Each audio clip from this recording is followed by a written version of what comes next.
I've had a few emails recently of people asking me how I deal with being a single parent. So I was raised by my mum and dad, who have been married now for I think about 28 years, and I'm 27, so they married just before they had me and my brother.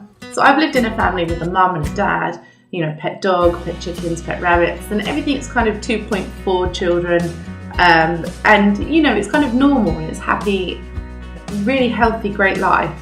When I had my children, I became a single parent to my 7-year-old and 2-year-old, and it really is something that I struggled to adapt to, simply for the fact that it didn't fit that mould of the perfect family, to see just a woman on her own with children. I became very angry and upset, and I was quite confused as to why my life had kind of gone down that route and why I was a single parent or in a relationship for 5.5, nearly 6 years.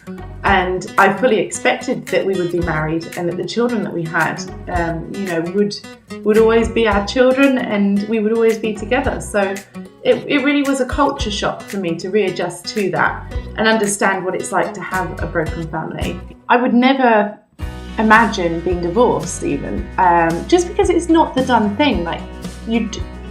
I think when you're with somebody, you try your hardest to spend your life with them and you do everything to make them happy. You kind of adjust and fit and make it work. You don't just give up and chuck things away and kind of sacrifice what a family could be just for the sake of thinking, I don't know if I want this anymore. You work at everything you do in life.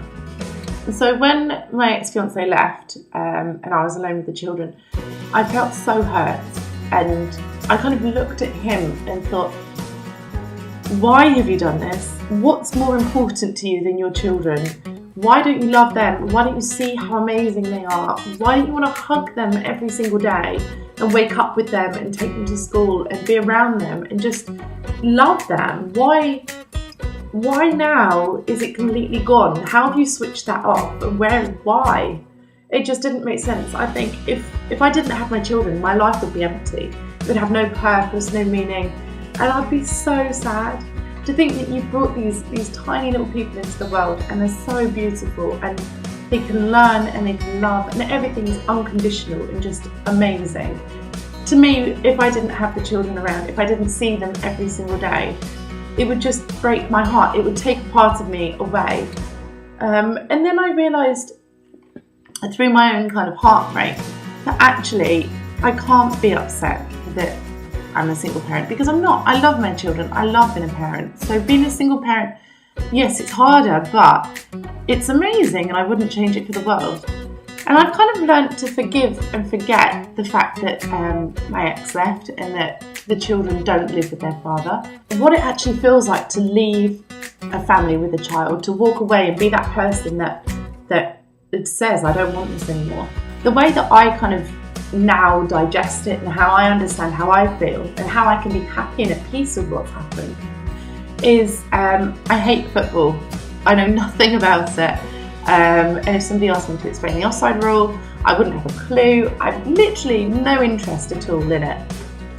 Equally, I could go and buy a football kit, like the whole football, whatever it is, shirts and shorts and the official stuff, and wear what everybody else wears.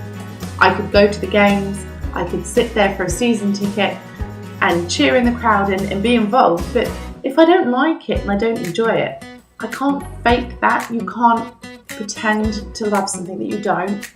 And I think with parents that walk away, it doesn't mean they don't love you, it's just that they don't feel that. They don't have the same connection.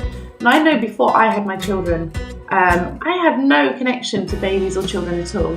I would see them and I would cross the street to kind of be out their way. I didn't want to get hit by pushchairs.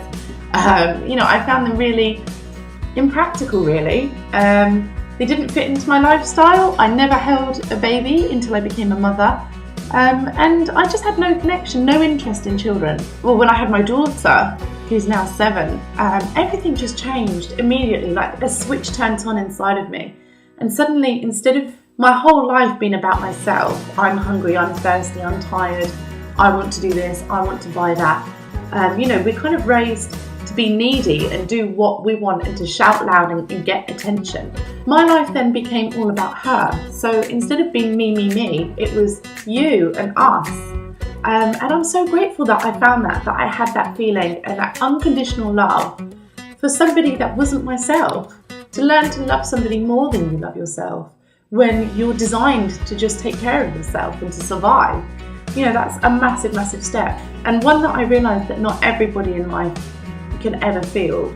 You know, to feel that in love with someone and something that you would lay down your life with that person and protect them and be with them every day, to go without sleep, to go without food, to give them everything you own and earn for their benefit. I think, you know, that's a massive step to take.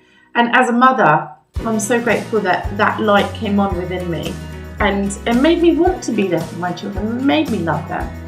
And equally, I can now see that parents that walk away, they're not doing it because they loved a child and they no longer love them. They do it because they didn't feel what they thought they would feel. They can want to have a child, a daughter, a son. They want to feel part of the family, but when it actually happens and they realise they don't feel that and it's not what they thought it would be, then you can't force them to be there. Others shouldn't feel rejected if a parent isn't around. They shouldn't feel like they've done anything wrong. It's just the way that the world is.